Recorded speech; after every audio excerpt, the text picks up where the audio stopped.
کہ ہر باشعور انسان کا اپنی زندگی میں کوئی مقصد، کوئی نصب العین، کوئی آدرش، یہ ہندی کا لفظ آدرش ہے، بہت پیارا لفظ ہے۔ نصب العین یہ عربی زبان کا لفظ ہے۔ نصب العین آنکھوں کے سامنے کوئی منزل رہے اور انسان اسی کی طرف پیش قدمی کر رہا ہو، بڑھتا چلا جا رہا ہو۔ اسی کو آپ گول کہتے ہیں کہ کوئی نہ کوئی گول ہونا چاہیے۔ اسی کو آئیڈیل کہتے ہیں کہ کوئی نہ کوئی ایسی شے جس کو حاصل کرنے کے لیے انسان بہت جدوجہد کرے۔ جس شخص کی زندگی میں یہ نہیں ہے، وہ چاہے کتنا ہی انسان نظر آ رہا ہو، حقیقت میں حیوان۔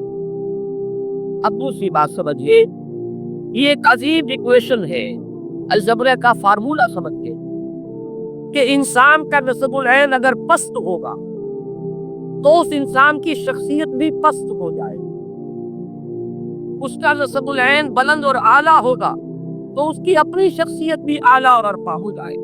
یہ ایک جس کے لیے میں نے سورہ حج میں سے تو یہ کہ پورا رکوع جو ہے آخری سورہ حج کا، ادھر حقیقت اس موضوع پر اس سے بہت ہی گہرا تعلق رکھنے والا ہے، لیکن میں صرف اس کا ایک ٹکڑا میں نے تلاوت کیا تھا آغاز میں۔ ضعف الطالب والمطلوب، مشرکین کے بارے میں کہا جا رہا ہے کہ ان کی کیفیت یہ ہے کہ کمزور ہے وہ بھی جو چاہنے والے ہیں، وہ بھی جنہیں چاہا جا رہا ہے۔ یعنی مطلوب اگر اعلیٰ ہے انسان بھی اعلیٰ ہو جائے گا، مطلوب اگر پست ہے انسان بھی پست ہو جائے گا۔ نصب العین ادنا ہے، انسان میں دنی التوا کی کیفیت پیدا ہو جائے گی، اور اگر وہ اعلیٰ اور ارفع ہے تو انسان کی شخصیت کو ترقی حاصل ہوگا، بلندی حاصل ہوگی۔ اب اس کی میں ذرا وضاحت کر دوں۔ دیکھیے سب سے گھٹیا نصب العین کیا؟ جگر مراد آبادی کا بڑا پیارا مصرع ہے کہ اپنے ہی حسن کا دیوانہ بنا پھرتا انسان اپنی ذات ہی کو نصب العین بنا۔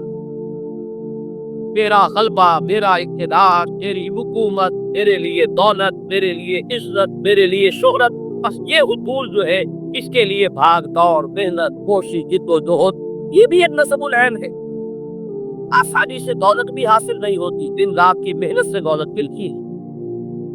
آسانی سے شہرت بھی نہیں ملتی، بڑی بڑی راتوں کو جاگ کر انسان جو ہے وہ کام کرتا ہے جس سے اسے شہرت ملنے۔ آسانی سے دنیا میں غلبہ بھی حاصل نہیں ہوتا۔ یہ چھوٹی سی کارپوریشن ہے، اس کا صدر بننے کے لیے بھی کیا پاپڑ بیلنے پڑتے ہیں، اور کوئی چھوٹا سا ملک ہو اس کا صدر یا وزیر اعظم بننے کے لیے کیسے کیسے حق خواہ طے کرنے پڑتے ہیں۔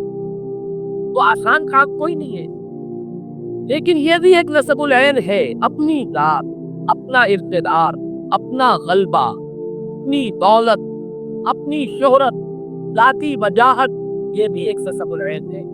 لیکن جس انسان کا یہ نصب العین ہوگا، اب آپ خود سوچ لیجیے، انتہائی دنی و تباہ انسان ہوگا، انتہائی پس فطرت انسان ہوگا۔ وہ تو ہر معاملے میں دیکھے گا میرا مفاد کیا، وہ کبھی اپنے قوم کی منفعت کو مقدم نہیں رکھے گا آپ کے ذاتی مفاد پر، وہ کبھی اپنے وطن کی عزت کو مقدم نہیں رکھے گا آپ کے ذاتی مفاد پر، وہ اپنے ذاتی مفاد کے لیے قوم کو بیچ دے گا، اپنے ذاتی اقتدار کے لیے ملک کے دو ٹکڑا کرا دے گا، وہ بڑے سے بڑی جو ہے وہ باطل لگانے کے لیے تیار ہو جائے گا، اس لیے کہ اس کا نصب العین ہے ذاتی اقتدار، اس کا نصب العین ہے، اور جس کو آپ جانتے بائی حق اور بائی کلک۔ جب معین یہ ہو گیا مجھے تو اپنا اقتدار پر، مجھے سربلندی اپنے لیے چاہیے، میں دولت جمع کر لینا چاہتا ہوں، زیادہ دولت جمع کرنے والا انسان کس کس پستی میں گر رہا ہے؟ آپ کا یہی شہر کراچی، جس میں گھی میں ملاوٹ کی گئی اور اتنا کی ملاوٹ کی گئی کہ کتنے ہی لوگ تھے جو صفر فالج ہوا تھا اس زمانے میں، آپ کو یاد ہوگا، اس لیے کہ گھی کے اندر ایسی چیز ملا دی گئی تھی اپنے دم ٹکوں کے حصول کے لیے، انسانوں کی صحت سے کھیلتے۔